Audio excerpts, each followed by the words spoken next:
Good evening, Postal family. How's everybody doing? My name is Saeed. Welcome back to the channel. What's going on this Friday evening?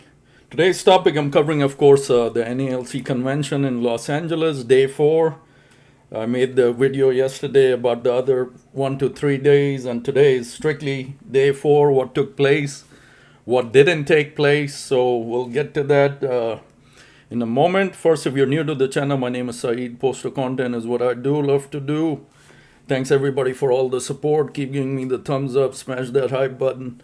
Thanks for all you do, guys. The communication is awesome. Keep it coming. Questions, whatever you have. I will definitely get to each and every one of you. I know I'm behind by drastically. So just trying to catch up any day I get a chance here. So everything I say on here is from my views, my research. I don't speak on behalf of USPS Post Office in any of my videos. So one thing that they didn't cover on day 4 is, of course, our contract. The simple reason behind that is because there's nothing to say. USPS has chewed out Renfro already. There's nothing, for the rest of us that are out that didn't make it to the convention, at least have the decency, respect to give us a little bit of time on the contract, any progress, anything at all, We would like to hear the ones that are not sitting over there in LA. But nothing that just tells me there's no progress on it. There's nothing on it. USPS has said everything. This is how it's going to go. Nothing else. They agreed to nothing. It's going to arbitration. That's what that tells me. So let's get to the details of what took place on day 4. What's up, letter carrier, city carrier, CCS union members across the country? Welcome back to the channel, of course. If you've been following the coverage of 74th Biennial NALC National Convention out in Los Angeles, you probably noticed something strange about day 4, Thursday, August 6th. You tuned in, checked the updates, looked at the floor reports, and thought, wait a second, where's the contract talk? Not a single word about wages, no updates on back pay, no timeline on Nolan Award arbitration implementation. What is going on here, guys? Day 4 recap. Why was the contract silent? If you felt frustrated or confused by that, you are definitely not alone. In today's video, we are breaking down exactly what happened on the floor during day 4, why collective bargaining took a backseat on Thursday, where the contract stands right now, and what every carrier on the street needs to know moving forward. The big question, why no contract talk on day 4? Let's address the elephant in the room first. Why wasn't the national agreement the main topic on day 4? To understand Thursday's session, you have to look at how a 5-day national convention is structured. The convention floor runs on a very strict parliamentary agenda governed by the NALC Constitution. Day 1 Monday is traditionally when National President gives the primary officers report and key updates on collective bargaining, covering the history of negotiations, history, his favorite, arbitration updates, back pay, and overall union strategy. By the time the floor reached day 4 Thursday, the agenda was legally and constitutionally bound to clear specific floor business before the convention adjourned on Friday. Day 4 became almost entirely dominated by internal union governance, floor appeals, guest addresses, and committee reports. Day 4 agenda priorities: internal union appeals and charges, keynote labor addresses, constitutional amendments, afternoon training workshops. What actually happened on day 4? So if you weren't discussing contract negotiations on the main stage, what did happen on Thursday? The big floor vote on charges and internal appeals. The biggest piece of business on Thursday centered around formal internal union charges and appeals.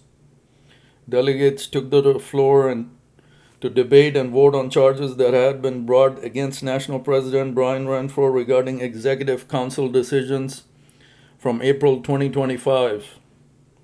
After a floor debate, the delegates voted by a margin of 2-1 to uphold the findings of the Executive Council, officially concluding that the internal appeal on the convention floor. Regardless of where you stand on union politics, the single debate and roll call process consumed a massive chunk of Thursday's main stage time. Keynote addresses and political action day 4 also featured major guest speakers, including House Minority Leader Hakeem Jeffries. I did watch his what he was saying. Pretty good. Thanks to him for showing up. Good guy right there. The focus of these speeches was political and legislative protection, fighting against proposed postal privatization, protecting the federal employees' retirement system first, and keeping pressure on Congress regarding carrier safety and legislative protections.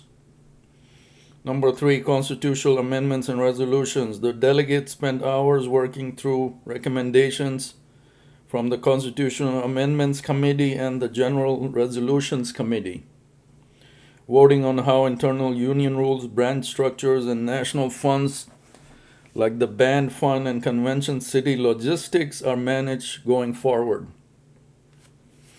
Breaking down the afternoon workshops. Now, while the main stage during the morning session didn't dive into contract updates, that doesn't mean contractual matters were completely ignored on Thursday.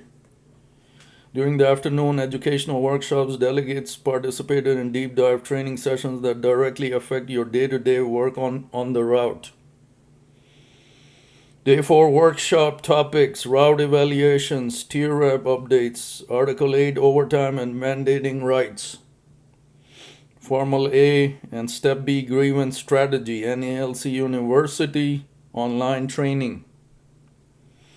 These workshops focused heavily on enforcements. It's one thing to bargain a contract, but as every shop steward knows, it's another thing to enforce it on the workroom floor. Representatives covered local route adjustments under tier rep, fighting improper Article 8 overtime mandating, and introducing new tools at NALC University, NALCU, to train stewards faster. I know what a lot of you are saying right now. That's a great for internal union policy, but I'm on the street delivering in 95-degree heat. Check that, 100-degree heat.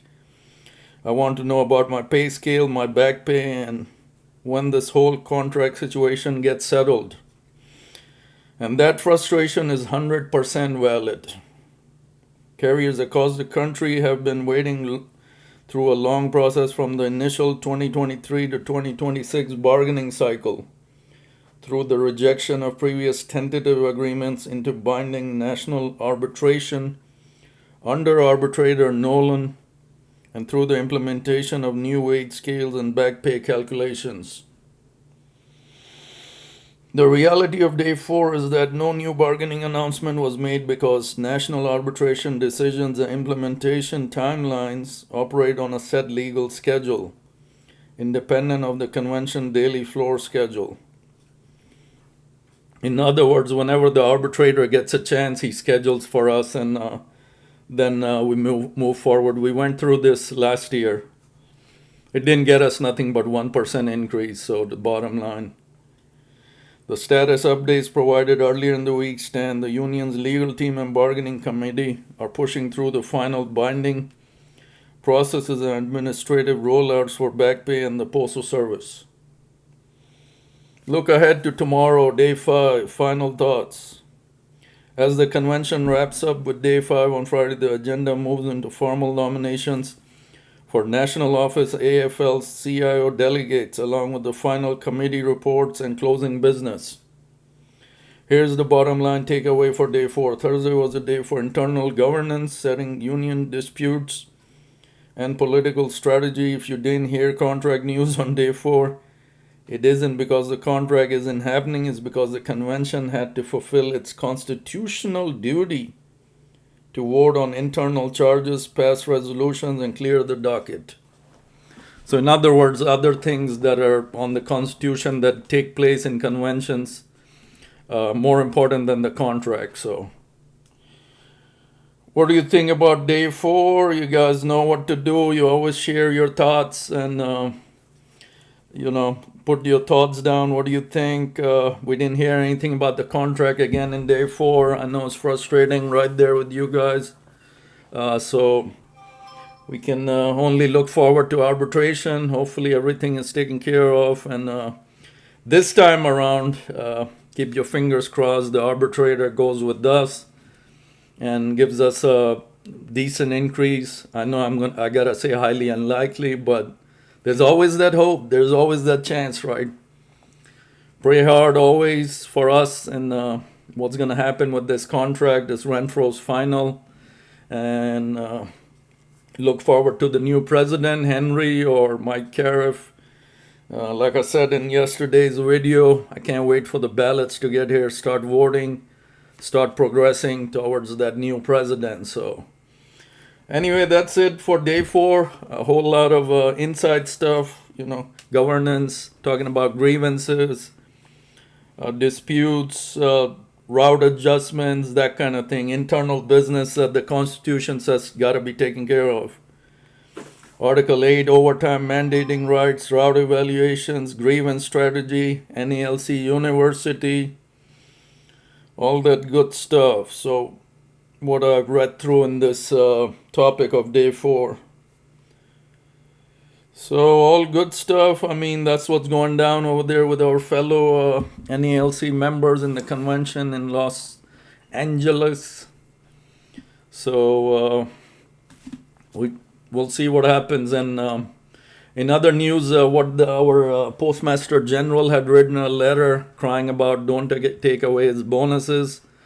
That fell nowhere. I think they tossed it out and passed that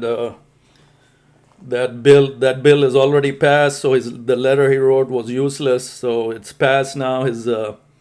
They stopped his bonuses, so that's probably his Lamborghini payment right there. So his significant other is pissed off at him probably right now. Is getting the beat down. So that's why he wrote that letter. That's his Lamborghini payment or whatever. He's gonna cry about it, and what we're hoping is gonna tinkle down, not just him, but whoever else is, because it doesn't make sense only him, right? If you're reporting a $9 billion loss, how does it make sense for anybody else to get a bonus? So I'm sure the senator is gonna look at that, and eventually, we don't know how eventually it's gonna be, but it's going to tinkle down to everybody who's getting a bonus. So we'll see how that goes. Anyway, that's it. Just wanted to cover day 4 of the NALC Convention in Los Angeles. Take care, you guys, and stay good, stay cool out there. Until next time, MailmanSyed out.